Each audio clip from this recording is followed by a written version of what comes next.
válida de lo que es razonamiento clínico para estudiantes de medicina humana, que es diferente a otros profesionales de la salud. Lo que persigue el médico, nosotros, es el diagnóstico. Mientras más certero, mejor. Pero, nos movemos, y por favor, reflexionen esto, en un terreno de incertidumbre. Y buscamos la mayor probabilidad en el diagnóstico. Lo que es más probable. Y cuidado, a veces hay algunas situaciones en las cuales puede ser que ustedes tengan la respuesta, pero de repente no ha estado bien preguntado y hubo una confusión, ¿ya? Y ya lo veremos. Se alcanza el tiempo el día de hoy. Todos, recapitulando, haciendo una sinopsis, es un reflejo de defensa que está regulado por la corteza, que tiene 4 fases, que tiene varias clasificaciones: clínica, seca con o húmeda, por tiempo, aguda 3 semanas, subaguda hasta 8 semanas, crónica más de 8 semanas, que tiene una fisiopatología de la tos que les expliqué la vez pasada, ¿no? Que viene con el estímulo, que actúa a nivel de las células toxígenas reales. ¿Por qué le llaman real? Porque si está el estímulo, sí o sí va a haber tos. No solamente va a haber tos, va a ser exigente. Y también hay zonas toxígenas no reales, en las cuales, si está el estímulo, puede que tosas o no. Hemos hablado de varios tipos de toses. Hemos hablado también de que no es igual la semiología de la tos. Es decir, les mencioné, ¿no? ¿Qué es lo que debes preguntar cuando una persona viene con tos? ¿Cuánto tiempo tienes de tos? Para clasificarla por tiempo. Si es clínicamente seca o con expectoración, si es en la mañana o en la noche, y siempre preguntar, no solamente en tos, en cualquier síntoma, bandera roja. ¿Qué es bandera roja? Bandera roja es lo que le puede llevar a la muerte al paciente. Y en nuestro caso, ¿qué debemos recordar? Hemos buscado, hemos revisado algunos algoritmos de Chess del año 2018, que es la última revisión. Hemoptisis, disnea, dolor torácico, baja de peso, ronquera, Juárez, ¿no? Ronquera. Nos hemos quedado acá. Consecuencias de la tos. Y también decíamos, cuidado, decíamos que si bien la tos es un mecanismo de defensa, deben recordar que es valsalva. La tos es valsalva. ¿Qué es eso? Entonces, en algunas situaciones, la tos no va. Pero es un reflejo, sí, pero el paciente puede estar peor. Por ejemplo, hemoptisis franca, tengo que bloquear la tos, si no se va a desangrar el paciente. O un aneurisma cerebral en la cual, si entonces el paciente se rompe el aneurisma y es terrible, entonces tengo que bloquear la tos. ¿No dijo usted que es un reflejo? Sí, pero en este caso, en este contexto, no le conviene al paciente. ¿Por qué? Porque es valsalva. En general, puede haber complicaciones de la tos, en general digo yo, por aumento de la presión intraabdominal o por aumento de la presión de tórax. De estos dos, lo que más vemos nosotros, en adultos mayores sobre todo, que cuando tosen, se les escapa la orina, o sea, orina, ¿no? Eso es algo que lo vemos con frecuencia. Lo demás es caso por caso. Si ya revisamos UpToDate, pues hay un sinnúmero de complicaciones de la tos, ¿ya? Pero esto es caso por caso. Recuerden que para que pase estas cosas, el paciente tiene que estar predispuesto. Cuando decimos que un paciente está predispuesto, es que tiene alguna situación, alguna morbilidad, que ese paciente tiene mayor riesgo de hacer una complicación por la tos. ¿Sí? No olvidar el complejo fenomenológico de la tos, ¿no? Las causas de tos, las vías de la tos, aferentes, los triggers y la regulación cortical, ¿no? La regulación cortical de la tos. Lo cual hace de que podamos inhibir la tos voluntariamente o podamos estimularla también.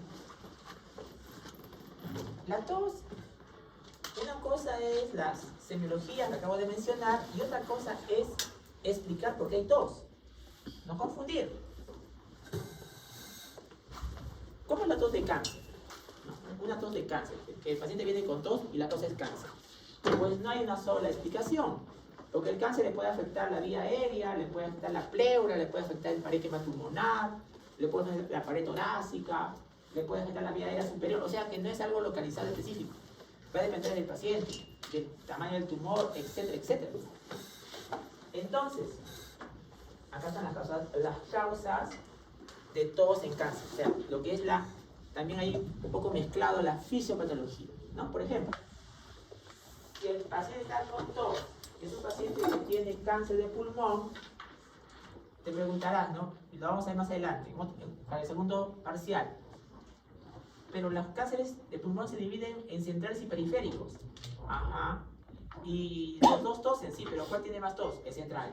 ¿Ves? Entonces va a depender de la localización del tumor. Hay más tos en el central, ¿no? Y así, ¿no? Puede ser otra clasificación de up-to-date. Por efecto directo del tumor. O sea, el tumor está directamente, ¿no?, generando la tos. O por efecto secundario del tumor. O sea, por una complicación, una metástasis. Trate de explicar, mientras se pueda, por qué tose el paciente. ¿Ya? ¿Por qué? Porque mientras mejor sepamos por qué tose, el tratamiento va a ser más efectivo, que no es el caso de semiología, ¿no? Pero recuerden, la motivación es, simplemente tose. Debo saber, hasta donde me llegue el conocimiento, por qué tose. ¿Y por qué debo saber eso? Porque mi tratamiento va a ser mejor, más efectivo, mientras mejor sepa por qué tose el paciente. ¿Ya? Esto ya lo mencionamos en los cuidados paliativos, pacientes con cáncer, enfermedades avanzadas. También se clasifica como aguda menos de 3 semanas y las causas están aquí, ¿no? Recordar que es importante, no todo lo que es costumbre es bueno. Hemos vivido la pandemia y era muy reflexivo. El pobre paciente que en los primeros meses de la pandemia 2020 no sabíamos por qué la pandemia estaba, no sabíamos la fisiopatología de este virus nuevo y veíamos nosotros con horror cómo el paciente venía con una lista larga de medicamentos. Me acuerdo, ivermectina, acitromicina, ceftriaxona, vitamina C, vitamina B12, ranitidina, etcétera, etcétera. Pobre paciente. Y todo ahí mezclado. ¿Quién le dio? X persona. ¿Y por qué le dio? Porque tengo COVID. Y la ciencia, nada de eso estaba general. Era un virus. Y no había hasta ese momento un antiviral efectivo. Ni había vacunas. Recuerda, la causa más frecuente de tos aguda es el resfrío común. Y la causa más frecuente de resfrío común es viral. Entonces, ¿yo qué gano dándole antibióticos para bacterias? Si es viral. Claro, puede ser que se complique después con una sobreinfección bacteriana, pero en los primeros días deben recordar que no usamos antibióticos porque es viral, ¿no? Ya. Entonces, no toda costumbre. Sí. Bueno, en el hospital Cleveland, en Estados Unidos, nos decían, si se te mete por este oído algo que no corresponde, pues, con todo el respeto, saca esa información que no corresponde. No lo sigas, ¿no? La causa más frecuente de resfrío común es viral. A esta lista today hay que agregarle el SARS-2, el coronavirus SARS-2, que es de la pandemia que hemos vivido. Entonces, estos virus pueden explicar por qué el paciente tiene tos. En un paciente con tos aguda, la causa más frecuente, resfrío común. Los algoritmos de tos, recuerden, eso es up to date también, se clasifican de acuerdo a temporalidad, si es tos aguda o agudo crónica. Y vean ustedes la importancia, miren, estamos en 2024, la importancia de la historia clínica. Es decir, lo que es guión clínico, ¿no? Es decir, cómo ha sido este tipo de síntoma en su contexto. Por supuesto, un buen examen físico. Miren, esto es lo que llaman core o nuclear. Y en base a esto, se ve la necesidad de hacer un examen auxiliar. El examen auxiliar se pide de acuerdo a la causa que sospechas. Hay que saber cuánto tiempo dura el proceso. Ayer en un webinar, ¿no?, con los colegas de México estábamos viendo esto justamente. Y esto pasa, miren, jóvenes. ¿Cuánto dura un resfrío por coronavirus o influenza? 5 días. Entonces, si el paciente viene, doctor, ¿cuánto tiempo estás tosiendo? 6 días. Anda, tómate esta prueba de influenza, esta prueba de coronavirus. ¿Por qué le pides eso? Quiero saber cuál es. Pero si ya está pasando el proceso, de repente lo necesitas para saber, reportar que en el Perú existe un caso más de influenza, un caso más de coronavirus, pero si es para tratar, ya pasó el proceso. ¿Y cuánto tiempo va a demorar que te lo envíen esa prueba positiva o negativa? Bueno, depende de unos 2 días. Entonces ya estamos en el día 7 y ya pasó el proceso. ¿Y qué vas a tratar si sale positivo o negativo? Si sale positivo. Entonces, los exámenes auxiliares se piden según tu propuesta. Tenemos que tener un plan siempre, ¿ya? Entonces, ve tu propósito, ¿no? Claro, si yo fuera gestor, ministro de salud, de repente sí, ¿no? Sí quiero saber cuántos casos de influenza hay, ¿no? Pido con ese propósito. Pero si ustedes van a ser médicos que tratan, valoren el tiempo para solicitar, ¿ya? Entonces, básico les va a orientar la historia clínica, es decir, guión clínico también. Entonces, vean ustedes, va a depender de la historia clínica, del tipo de tos, para que lleguen al diagnóstico correcto. El grupo expositor nos ha versado algunas toses, ¿no?, que han sido motivo de examen. Entonces, no olvidar ¿cómo se llama esto? Esto se llama el complejo fenomenológico de la tos. ¿Qué es eso? El reflejo con la regulación cortical. Aquí está. ¿Ya? En cualquier trayecto que hubiese una injuria, una anoxia, una inflamación, lo que sea, va a generar en el paciente tos. ¿Ya? Entonces, vean ustedes, ¿cuáles son los estimulantes o gatillantes de tos? Depende. Depende también la predisposición del sujeto. Claro, ¿cuántos jóvenes han estado asintomáticos durante toda la pandemia? No todos, ni siquiera todos, ¿no? Compañeros de trabajo, ¿no? Algunos hemos tenido que guardar cierta licencia porque fue fuerte los síntomas 1 o 2 veces. Otros han pasado toda la pandemia trabajando y ni han tosido. Seguramente se han contagiado, pero eran asintomáticos.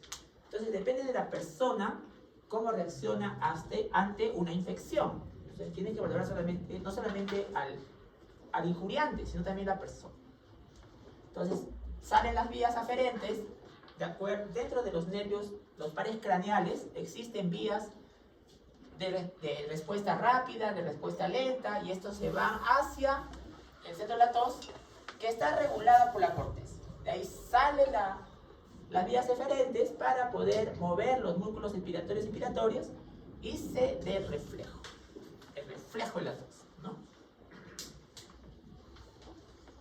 Bueno, de causa de la tos ya hemos hablado la vez pasada en el seminario, en el caso clínico, ¿no?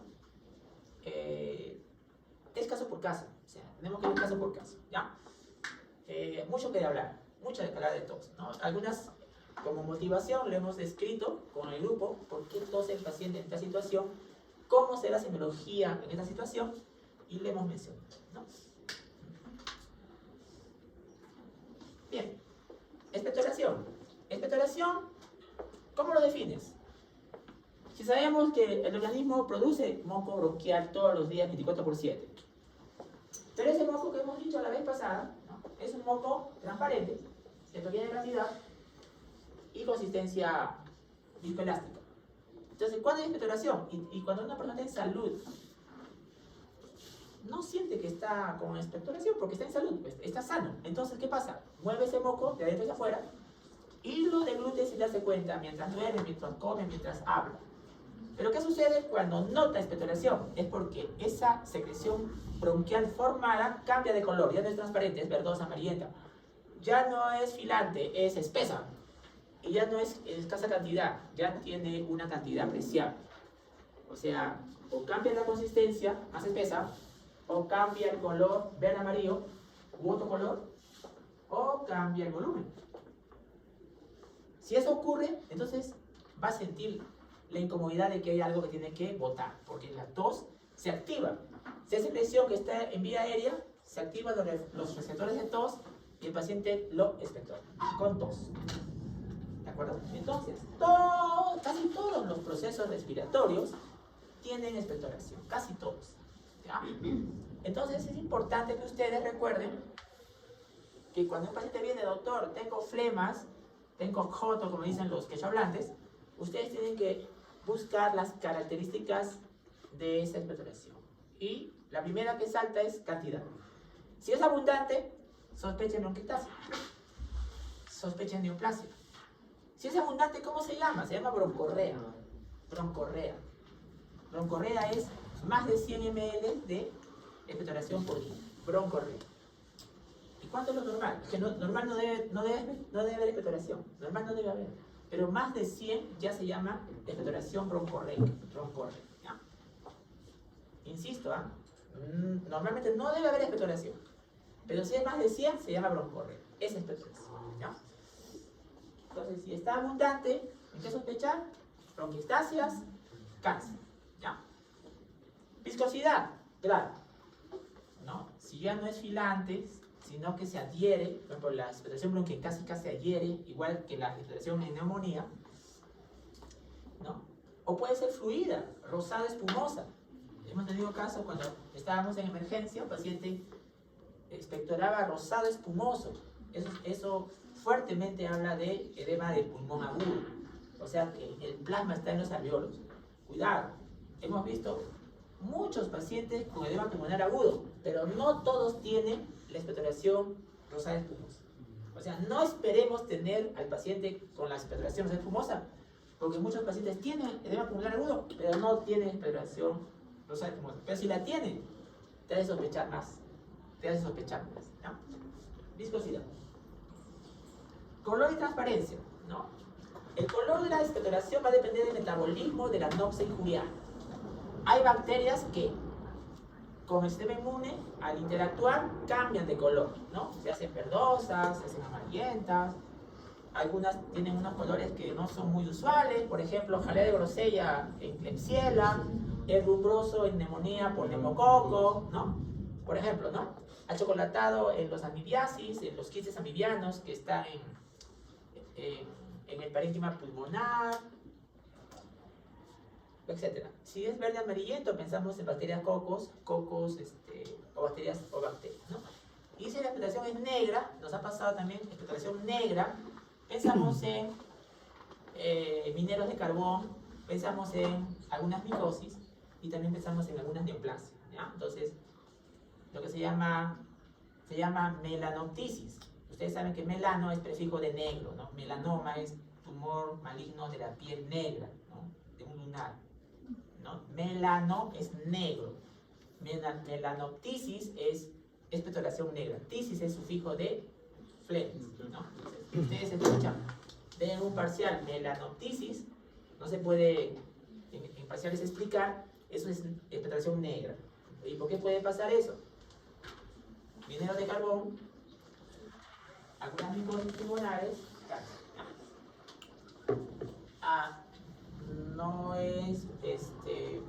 no es malo decirlo, pero esto te lo tiene que decir el paciente.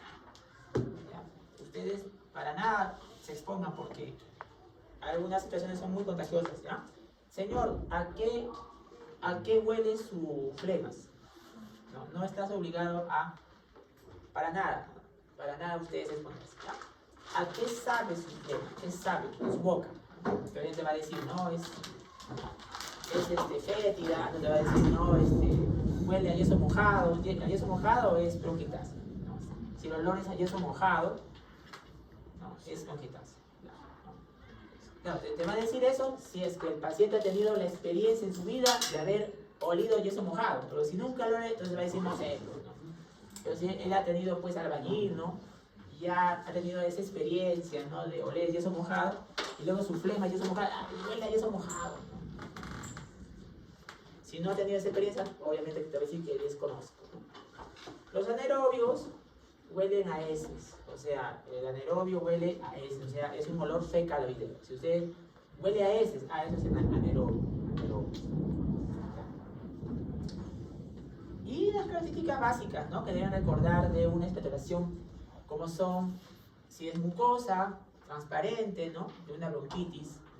Mucosa también es asma bronquial con los cristales de Charcot-Leydig.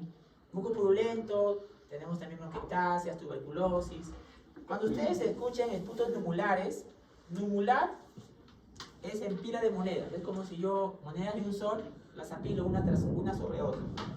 Y esa forma tiene la cavidad tuberculosa, ¿no? Esputos numulares, esputo como pila de monedas, ¿no? Eso habla de una cavidad, sobre todo tuberculosa, ¿no? Amarilla verdosa tiene que ver con abscesos, transparente, rosada tiene que ver con edema pulmonar agudo, y sanguinolenta, relación con sangre, neoplasia, tuberculosis, ¿no?, bronquiectasia, ¿ya? O sea, una hemoptisis, ¿no?, que vamos a ver más adelante. Hemoptisis. Hemoptisis, recordar la definición. No se olviden la definición de hemoptisis. Es sangre que viene de la zona subglótica. Para decir que es hemoptisis como tal, es sangre que proviene de la zona debajo de la glotis. Si está este sangrado es encima de la glotis, eso no es hemoptisis. Eso se llama pseudohemoptisis, falsa hemoptisis. Ya, no todo lo que se llena en la boca de sangre es igual a hemoptisis. Tenemos situaciones en las cuales el paciente llega, incluso sin tos, y su boca está llena de sangre. Eso no es hemoptisis. Mayormente la hemoptisis está precedida de tos, mayormente. ¿Ya? Entonces no olvidar la definición de hemoptisis. Ahora, ¿por qué hay hemoptisis? Mayormente el sangrado, la lesión viene del tracto respiratorio. Digo mayormente, porque también existen hemoptisis por afectaciones cardiovasculares, por ejemplo una estenosis mitral. Una estenosis mitral me da hemoptisis, me produce hemoptisis por sobrecarga, por congestión pulmonar. También me puede dar hemoptisis por un aumento de la presión pulmonar, o sea, una hipertensión pulmonar me da hemoptisis. O también por alteraciones de la coagulación. Por ejemplo, el paciente tiene una deficiencia de los factores de coagulación 8, 9 y 11, los hemofílicos, puede tener hemoptisis. O un paciente que tiene las plaquetas en el suelo, una plaquetomía severísima, también tiene hemoptisis, pero no por problemas en el pulmón, sino por discrasia sanguínea, o sea, alteraciones de la coagulación. Recuerden ustedes la coagulación, la homeostasis, ¿no? Para que la sangre esté líquida, pues para que circule por el torrente sanguíneo, por las venas, arterias, tiene que haber un equilibrio, ¿no? Ni se debe formar coágulos, ni debe el paciente desangrarse. Ese es un equilibrio entre factores de coagulación o procoagulantes y los factores anticoagulantes. Tiene que estar en un equilibrio. Cuando hay una alteración, un desequilibrio, ¿no?, a favor de los procoagulantes o a favor, perdón, de los anticoagulantes, entonces va a haber sangrado. ¿Ya? Esto es bien raro, o sea que hay una comunicación, un aneurisma de la aorta que comunica un bronquio. Eso es muy raro porque mayormente son fatales. Primer punto de hemoptisis. ¿Qué color es la sangre? Roja rutilante. ¿Qué más? ¿Cómo lo clasifico para poder tratar? Es la cantidad de sangrado. Aquí hay varios libros. El detergente está bien. Más de 100 ml en 24 horas de sangrado es masivo. Menos de 100 es no masivo. Está bien eso. Llanos, el cubano, dice pequeña hemoptisis es, bueno, esputos teñidos con sangre. Moderado, de 100 a 120. Y grave o masivo, sangre a boca llena, ¿no? ¿Está bien? Entonces, ¿cuál les sugiero? La que más se asocie al espacio muerto anatómico. O sea, la que más cerca esté al espacio muerto anatómico. Parece que el que lleva un poco más es más recomendable de argel, ¿no? Más de 100 masiva, menos de 100 no masiva. Eso. ¿Ya? Tienes que recordar que esto es brusco, ¿no? Que genera tos inmediata, porque si está sangre en la vía aérea, rápidamente se activa la tos, el paciente viene con toses frecuentes, botando sangre, hemos visto más de un caso en emergencia. Debe recordar que la sangre de hemoptisis es roja rutilante, roja viva, y según la cantidad de sangre que se acumula, el paciente puede o no tener disnea, sensación de muerte, sensación de ahogo. ¿Ya? Esto se llama falsa hemoptisis, es decir, que el sangrado no viene de la zona subglótica, sino que está en la fosa nasal anterior o posterior, o está en la boca, estoma es boca, o sea, en la boca está el sangrado, ¿no? Por diferentes razones, o tiene varices, es decir, venas que se horadan, ¿no? Que son frágiles en la renofaringe, atrás, o en la orofaringe, o en la base de la lengua, debajo de la lengua. Ahí está el sangrado, ¿no? Y eso de repente no es, menos difícil darse cuenta de una hematemesis, ¿no? Porque hay muchas diferencias entre la hemoptisis y la hematemesis, ¿no? Algunas de ellas, por ejemplo, ¿no? Hemoptisis es roja rutilante, hematemesis es el pozo de café, es marrón. Ahí ya la diferencia. Hemoptisis es con precedida de tos, hemoptisis es precedida de vómitos, hemoptisis es con restos de flema, hematemesis es con restos de alimentos. Hemoptisis es varias veces, hematemesis más simplemente una vez. O sea, en la cantidad de veces también la diferencia. Bien, hemoptisis no te da melena, esta sí, te da melena. Hemoptisis no te anemiza, entonces te anemiza. El paciente estaba con 14 de hemoglobina y se cae hasta 5 o 6 de hemoglobina. En cambio, la hemoptisis no ocurre así. ¿Ya? Y ustedes saben, hemos revisado en anatomía que en el alveolo hay macrófagos alveolares. Entonces, cuando hay hemoptisis, esos macrófagos se fagocitan la sangre, entonces están rectos, están los macrófagos de hemosiderina. Eso no tiene, obviamente, la hematemesis, porque en el estómago no hay macrófagos. En cambio, en las alveolos sí hay macrófagos. ¿Ya? Y por supuesto, pues la acidez gástrica del estómago, la hematemesis es pH ácido. En cambio, la hemoptisis es pH básico, ¿no? Y cuando la sangre se metaboliza, eleva la urea. Entonces, en la hematemesis aumenta la urea en la sangre, en cambio en la hemoptisis no existe esa situación. Entonces, miren cuántas diferencias. Finalmente, si el paciente viene con hematemesis, tiene que ir al gastroenterólogo y hacer una endoscopía gástrica. En cambio, el que tiene hemoptisis tiene que ir al neumólogo para una endoscopía bronquial. Pero ¿qué pasa en nuestro país? Que a veces va al revés, ¿no? O sea, que el que viene con hemoptisis le meten el endoscopio al estómago, ¿no? O el que viene con hematemesis le meten el endoscopio al bronquio. ¿Y eso por qué ocurre? Porque falta anamnesis, ¿no? Entonces eso no debe pasar, ¿no? Causas mayormente respiratorias. En nuestro país, hemoptisis, primera opción, buscar tuberculosis, ¿no? Para que genere hemoptisis es porque ya ha destruido buen tiempo el pulmón, bacilo tuberculoso. Y sospechamos cavidad. O sea, un paciente tuberculoso que tiene hemoptisis es porque ya se ha horadado el pulmón, ya tiene una cavidad, una caverna o una bronquiectasis, ¿ya? Pero también existen problemas cardiovasculares, por ejemplo, estenosis mitral. Estenosis mitral me da hemoptisis, claro que sí. ¿Y cómo te das cuenta? El paciente tiene disnea, el paciente tiene una facies de 3 colores, una fase mitral le llaman. ¿Cómo que 3 colores? Labios azules, cara pálida y chapetas rojas. ¿Está bien? O sea, la cara pálida, chapetas rojas y labios azules. 3 colores. Examinas el corazón a nivel del preco, a nivel de la punta del corazón, en el foco mitral, y encuentras un soplo diastólico. Eso es estenosis mitral. Claro, soplo diastólico que no se irradia. Dicen que el soplo mitral nace y muere en la mitral. O sea, no se irradia. No se irradia, ¿ya? O puede ser compromiso, problema de coagulación. Por ejemplo, plaquetas muy disminuidas, o un cáncer de la sangre, una leucemia, o que no hay factor de coagulación 8, 9 o 11, lo que se llama la hemofilia. La hemofilia, el gen lo lleva la mujer y los varones lo expresamos. Mayormente todos los pacientes que yo he visto de médico, todos son varones, pero quien lleva el gen anómalo es la mujer, pero quien expresa la enfermedad es el varón, ¿no?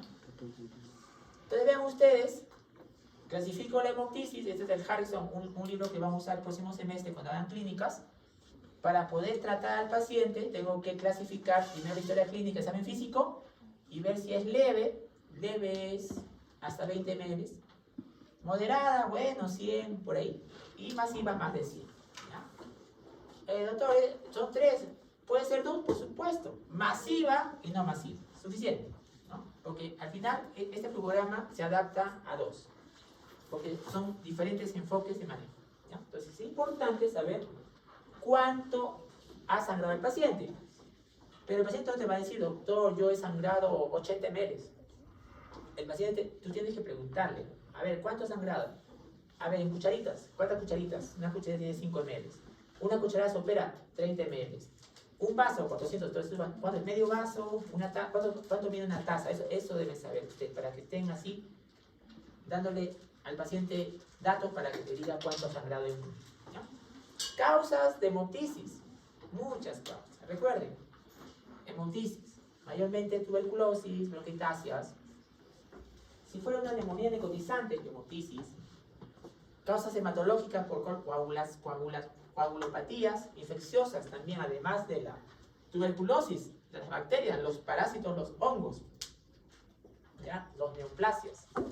Enfermedades que son autoinmunes, es decir, ya ustedes han escuchado seguro, nuestro sistema inmune nos protege de las infecciones, de los tumores y reconocen a nosotros como propio. Pero ¿qué pasa si nuestro sistema inmune no nos reconoce como propio? O sea, que comienza a destruir alveolo. Se llama enfermedad autoinmune, vasculitis, ¿no? Good pasture, ¿no? Good pasture es nuestro sistema inmune, en lugar de proteger el riñón nuestro y el pulmón nuestro, lo destruye. Destruye la membrana capilar, destruye la membrana basal-glomerular. El paciente viene con hemoptisis y hematemesis, el síndrome pulmón-riñón, ¿no? Good pasture. Y así, ¿no? Cada caso por caso. Embolia pulmonar, ya también les expliqué. Embolia pulmonar, primero es dolor torácico. Si el calibre del vaso es tal, puede generar disnea. Y esa obstrucción total genera que el pulmón distal ya no reciba sangre y se infarte. Y ese infarto del pulmón genera después necrosis. Y luego la necrosis genera hemoptisis. O sea, en otras palabras, en un paciente que tiene embolia pulmonar, primero dolor torácico súbito, luego disnea y luego hemoptisis, en ese orden. Muchos pacientes que hemos diagnosticado embolia pulmonar han venido solamente con dolor torácico y un poco de disnea. No han llegado a hemoptisis. Por los que han llegado un poco tarde, varios días de evolución, ya vienen con hemoptisis. La triada clásica de embolia pulmonar, ¿no? ¿Cuál es la triada clásica de embolia pulmonar? Dolor torácico, disnea, hemoptisis. 3 banderas rojas, pero miren el orden. Cuidado con el orden. Siempre persigan el orden de los síntomas. Este te da el diagnóstico. Otras causas de destrucción de nuestro sistema inmune hacia nuestros órganos nobles nuestros, por ejemplo, lupus. Lupus es lobo, ¿no? Lupus viene de la palabra lobo, como ese animalito que en la noche asalta las corrales y lleva las gallinas. Así es la enfermedad, ¿no? Así, ¿no? De esa manera comienza a destruir nuestros núcleos celulares, por ejemplo, del pulmón. Wegener, antiguamente llamada así, es una poliangiitis con granulomatosis. Tiene una triada de Wegener. ¿Cuál es la triada? Afectación de vía respiratoria superior, afectación de vía respiratoria inferior y riñón, ¿no? En cualquier combinación, Wegener, destrucción, sinusitis, compromiso pulmonar y compromiso renal. Puede haber hemoptisis. Hay un síndrome llamado síndrome de hemorragia intraalveolar. Es decir, que los alveolos, en lugar de estar llenos de aire, están llenos de sangre. ¿Y cómo te das cuenta? ¿Cómo nos damos cuenta que hay un síndrome de hemorragia intraalveolar? Hay una triada. ¿Cuál es la triada? Pues el paciente tiene hemoptisis. Claro, pues si los alveolos están llenos de sangre, entonces expectora sangre. Bien. ¿Qué más tiene el paciente? Si los alveolos están llenos de sangre, ya no están pues negros en la radiografía. Porque para que la radiografía de tórax salga el pulmón normal negro es porque está lleno de aire. Entonces, si los alveolos están llenos de sangre, el pulmón está blanco. Los dos pulmones están blanco. ¿Por qué está blanco? Porque ese alveolo no está lleno de aire, está lleno de sangre. Pulmón blanco, bilateral. Y tercero, que esa cantidad de sangre que está en los alveolos le resta al ser humano hematocrito. Por eso ese paciente viene con anemia de origen incierto. ¿Por qué? Porque la sangre salió de la volemia y se fue a los alveolos. Entonces, la triada clásica de hemorragia interalveolar es hemotisis, ¿no? Pulmón blanco, que sabe por qué, y la anemia, ¿no? Porque la sangre salió de la volemia y se fue a los alveolos, ¿ya? Síndrome de hemorragia interalveolar. ¿Qué te da eso? Las vasculitis, ¿no? Causa de hemotisis masiva. Llévense, de todas estas causas, llévense el mensaje, que son 3 las principales causas de hemotisis masiva. ¿Cuánta hemotisis masiva? Según Argente, más de 100 ml en 24 horas. Listo. Mira las 3 primeras causas. Bronquiectasia tenemos en nuestro país, en nuestro Cusco. Tuberculosis tenemos en nuestro país, en nuestro Cusco. Y cáncer también tenemos. O sea, las 3 principales causas de hemotisis masiva las tenemos en Sudáfrica, Nueva York, Jerusalén. Y aquí hay 2 más que están up to date, ¿no? Y en todas coinciden que estas son las primeras causas de hemotisis masiva. No olvidarlo. Entonces, lo primero que buscamos cuando un paciente de hemotisis masiva es justamente bronquiectasia, tuberculosis, neoplasia. Pero también hay otras causas, ¿no? Neoplasia, hongos, compromiso pulmonar. Vómica. ¿Cómo define vómica? Es la expulsión abrupta del contenido de una colección líquida que está mayormente en el parénquima pulmonar, o puede estar fistulizado de la pleura, o puede venir del hígado con una fístula transdiafragmática hacia los bronquios. Pero al final, ¿qué es vómica? Es una evacuación brusca de un contenido líquido de una cavidad llena de líquido, ¿no? ¿Qué puede ser esta? Mayormente un quiste o un absceso, ¿no? Y esta vómica va a depender de la cantidad de líquido que vierte de una colección que se comunica con la pleo, con el bronquio, se activa la tos y sale rápidamente a la cavidad oral. Mientras más grande sea la cavidad, el contenido, ese paciente puede tener mayor sintomatología, hasta sensación de muerte, porque se llena la boca de agua, ¿no? Pero si es pequeñita, pues solamente es un susto, ¿no? Pero tener cuidado con la vómica. Cuando en nuestro país vómica, en nuestra ciudad vómica, lo primero que pensamos es quiste diatídico roto. Vómica es, en nuestra ciudad, en nuestro Cusco, primera opción, quiste hidatídico roto. O sea, el quiste hidatídico se rompió, se comunicó con un bronquio, se activó la tos y ya está toda esa colección en la boca. Ya, el paciente lo expectó, hemos tenido la oportunidad de conversar con ellos, nos dicen que es una solución blanquecina, salobre, o sea que entre sal, más salado que dulce. Y rápidamente, ¿de dónde vienes? Y tiene zonas endémicas de hidrofilosis pulmonar, ¿no? Ya saben eso, que hidrofilosis pulmonar en nuestra ciudad, en nuestro departamento, es la interacción entre nosotros los seres humanos con el perro y con el ganado, mayormente el ganado de las ovejas, ¿no? Mayormente broncopulmonar, ¿ya?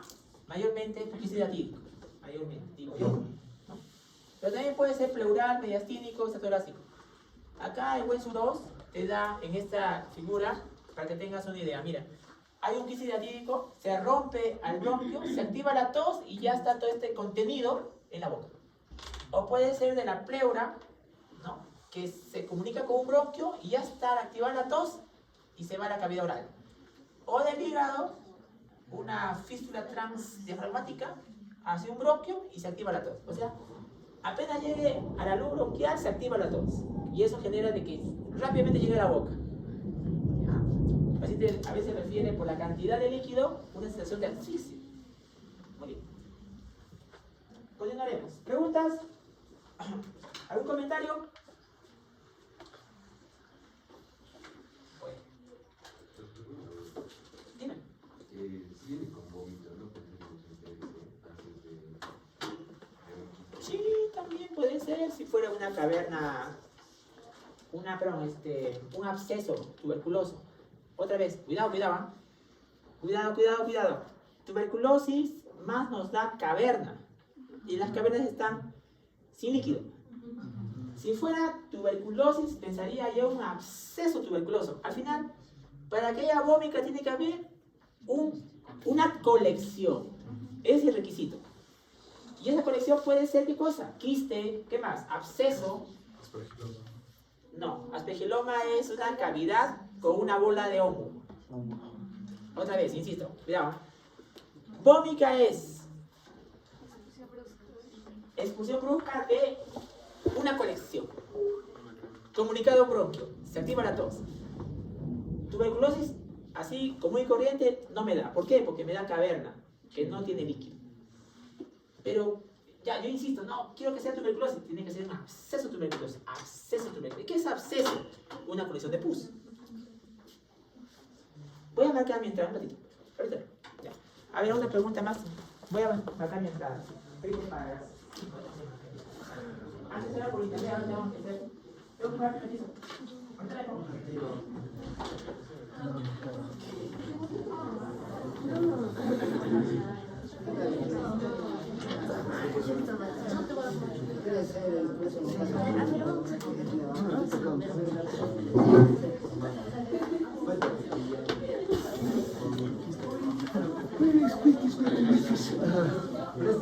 Ya, ahí, ajá, para que se vea el doctor más.